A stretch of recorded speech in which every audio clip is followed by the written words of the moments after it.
Hey there, it's Sohaila Digsby. I'm so glad you're joining me. I just want to tell you a little bit about my story because it's come to my attention that in the 20 years of being a nutrition professional, I really haven't shared it. So I wanted to go ahead and share it with you.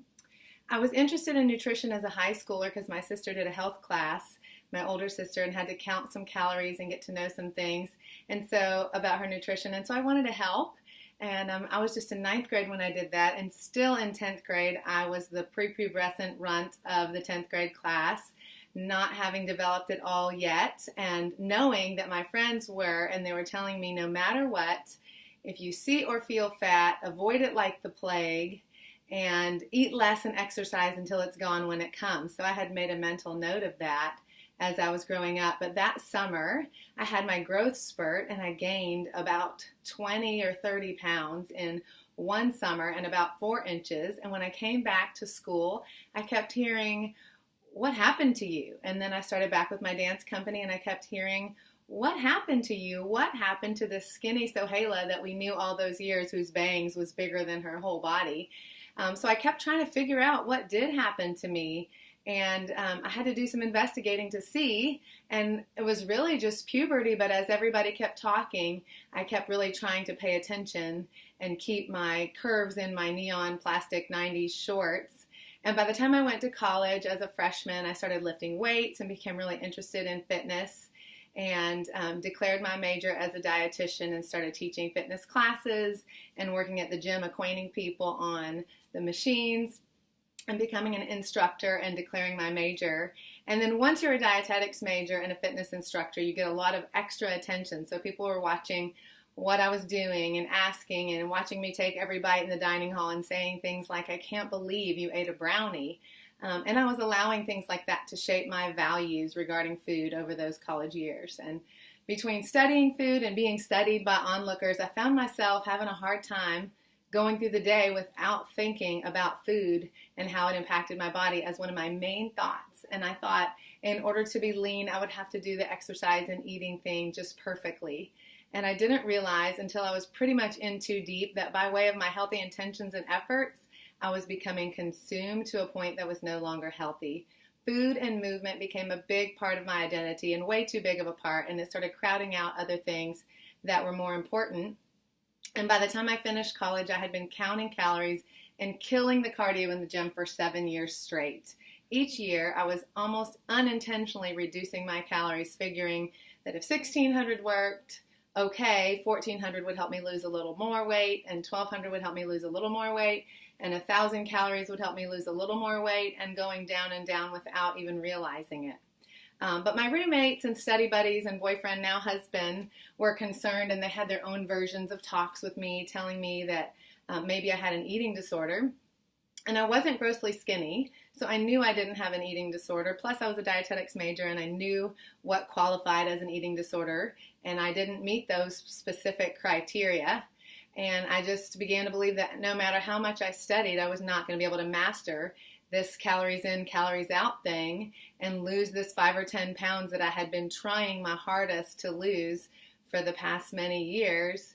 And if I started eating like everyone else did around me, who I noticed was eating way more than me, then I would gain weight even though they really weren't. And it became all consuming to me.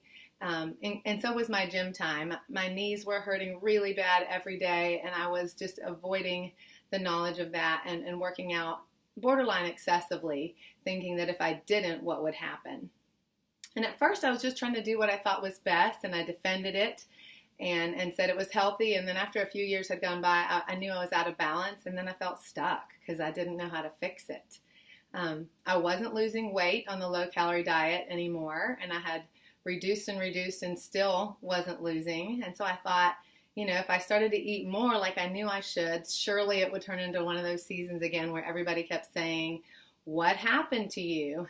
Again, and I didn't want to go through that again. So like I said, I was just really stuck, and I knew I needed more energy. I was having low blood sugar episodes, which were causing me to drop my flasks in chemistry and like semi-pass out from time to time and get checkups on that. And all the while, it was just because I wasn't eating enough, and it was causing me lots of problems. I don't know if you've ever felt stuck, where you've got to change something, but the thought of trying to change it seems impossible, or if you feel like if you change it, it's just going to make things worse. But you know that if you don't go back in the other direction, you'll never get to the right place. So that's really how I felt. And my friends and loved ones insisted that I go to the UGA Health Center for help. And so finally I did, really discreetly and with great embarrassment as a dietetics student.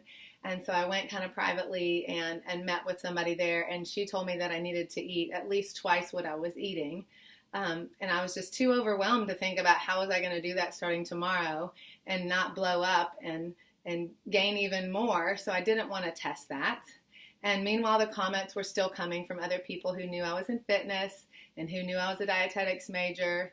And they were analyzing my every bite and my every curve. And since I had let that become such a big part of my identity, I was probably blowing it up even bigger than they were.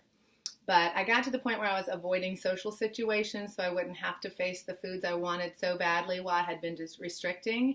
And then sometimes I would go to an event just because they had the foods I wanted so badly, and I wouldn't restrict. And I would just have some disinhibited moments where I didn't have to worry about it. And neither of those were healthy. But either way, food had too tight a hold on me, especially sugar. Sugar was really my main problem. I've always had a sweet tooth, but the more I'd eat, the more I'd want, and the more I'd try to restrict. And I just felt so stuck, and I was getting so worn down and overwhelmed. And I was weary and teary and weak from the nonstop struggle, and this had been many years by now, since my early teens, really. And as a girl of faith, a praying girl, I had always hoped and prayed that God would just heal me of this challenge and let it be behind me. And I had some friends who were going through similar things, and that prayer had been a prayer of miraculous healing for them. And it wasn't for me. It was a different way God was going to work through my journey, and maybe a way that could be a blessing to you long term, since he knew the bigger picture that I didn't know yet. So though he had the power to change me instantly, and I fully believe that, that was going to be their story and not my story. And my story has to do with this. And so I'm hoping that some of you can relate to wanting to get rid of that last 5 or 10 pounds, or worrying about it so much, or planning your food till it just becomes the main thing, and working around your fitness so that it's the main thing and it consumes other things. But for me, at that point where I just wished I could just stop eating altogether, like if it could just be no longer on my radar, like an alcoholic who was trying to quit alcohol, they could just quit it.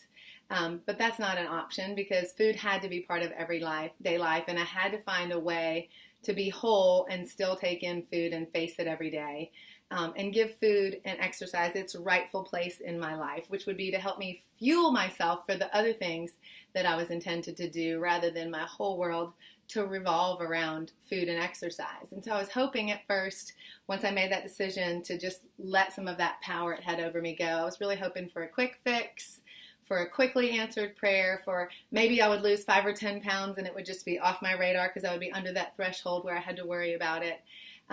Maybe I could hit a reset button or a do-over and start all fresh, and that wasn't going to be how it was going to work at all. I mean, I would never be able to avoid food. I'd never be able to just turn that off. I was going to have to walk out the journey one day, one at a time towards wellness, and I was going to have to get a new viewpoint and a new mindset, not one that just revolved around me and my body and how to make it work.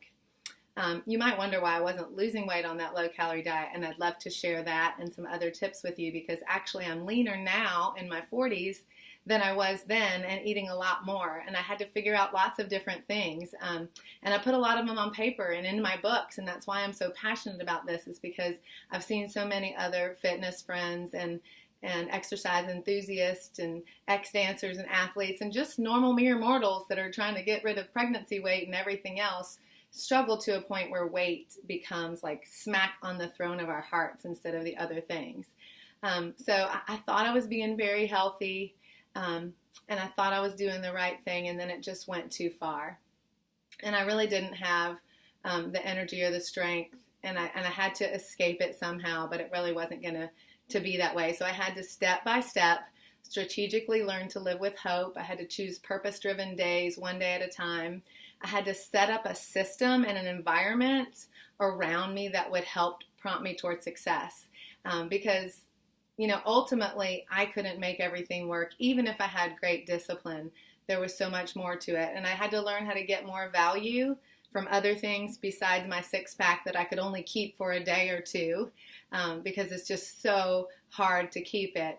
And just to kind of pay attention less to the numbers on the scale, pay attention less to the numbers on my report card and my paycheck, and really struggle as a perfectionist to not focus on those small picture things in life. And I really had to start surrounding myself with people who believed that too, because that was part of the poison. And honestly, through all the streamlined system and environmental changes and accountability that I put into place, I became less and less impressed by all the visible things that were tangible and achievable. And I became more impressed by what God could do through vulnerability and accountability and relationship, and my commitment to majoring on the first things first and the most important things, even when it came to food and nutrition, majoring on the most important things for my health. We all have to actively choose to focus on something greater than our immediate wants and needs, whether our immediate wants and needs are sugar or alcohol or more foods or second portions, or whether our immediate wants and needs are about ourselves and our navel gazing and our perfection.